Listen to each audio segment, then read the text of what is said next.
Hegel murders Kant's knowledge in 1 minute. My favorite Hegelian slash Lacanian slash Marxist philosopher, Slavoj Zizek, wrote a book about the famous 18th and 19th century idealist philosopher Hegel's aesthetics called Less Than Nothing.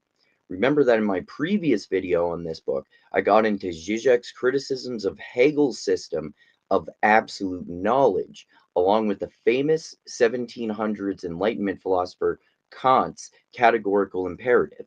In spite of the fact that Zizek is a Hegelian, he intellectually skewered Kant and Hegel on absolute knowledge and the categorical imperative. He called Kant crazy because Kant essentially tried to reinterpret Hegel's system of absolute knowledge in order to make his categorical imperative work. Hegel's system basically claimed that you can gain absolute knowledge from a subjective perspective. Kant's categorical imperative can be described as a moral rule that you and all of society should follow. A few examples could be don't kill or don't rape. Carl Jacobi was a 19th century Prussian mathematician and philosopher.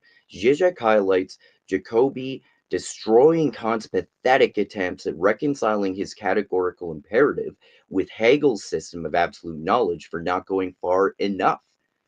Fichte was the 18th and 19th century founder of German idealism, who had a system based on the subject rather than subjectivity.